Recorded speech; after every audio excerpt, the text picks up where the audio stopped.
हे what's up guys, welcome back once again. दोस्तों, क्या हो अगर आप अपनी छुट्टियां मनाने के लिए एक लोकेशन पर जाए और वहां के एक बड़े से घर को रेंट को ले, लेकिन उस घर में हो रही चीजों से अनजान हो। ये कहानी भी कुछ इसी तरह की है। कहानी की शुरुआत होती है एमा नाम की औरत जो अपने ड्राइवर केव के साथ इस रिमोट लोकेशन पर आई हुई है। उसका मानना है कि यहाँ आकर वो कुछ समय अपने पति हेनरी के साथ गुजारेगी, जिससे उन्हें अच्छा लगे और इसी दौरान 2 दिन बाद आने वाली अपनी एनिवर्सरी को भी सेलिब्रेट कर लेंगे।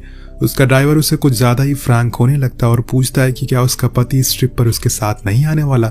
तो एमा कहती है कि वो कल आ जाएगा, तुम आगे देख कर कार ड्राइव करो। वो उसकी हरकतों से कुछ खास खुश नजर नहीं आ रही थी। खैर, कुछ ही देर बाद वो उस लोकेशन पर छोड़ देता है, जिसे देखकर वो भी हैरान था।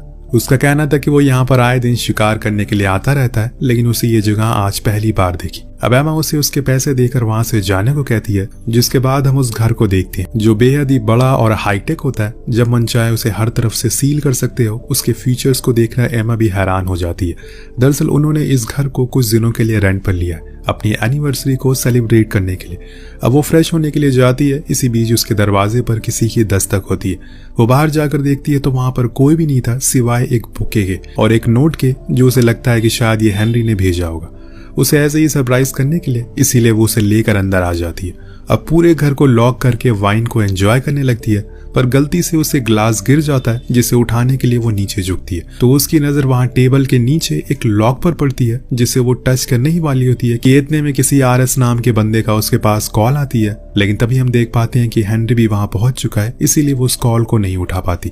पर दोस्तों, ये नाम और ये नंबर आप याद रखिएगा, काफी काम आने वाला है। अब हेनरी उसे बताता है कि उसने काम जल्दी खत्म कर दिया, इसीलिए वो समय से पहले आ गया।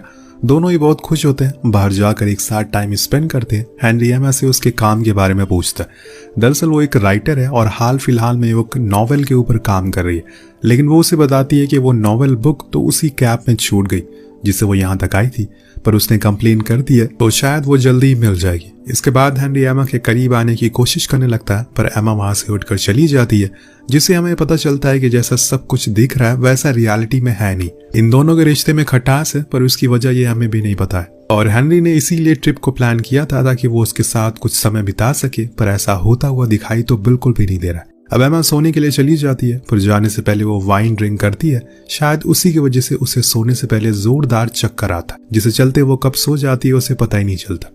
उधर हेनरी के साथ भी सेम यही होता है, पर वो ज्यादा सोचता नहीं है और सोने के लिए चला जाता है। कुछ देर बाद हम उनके कमरे में किसी के आने की आवाज को सुनते हैं, जिसके हाथ में किसी तरह का कुछ इंजेक्ट डिवाइस था, जो वो एमा को इंजेक्ट कर देता है। जब हम उस इंसान को देखते हैं तो वो एक मास्क मैन था जो अपना काम करके वहां से चला जाता है। लेकिन वो अंदर आया कैसे कि ये घर तो पूरी तरह से लॉक है।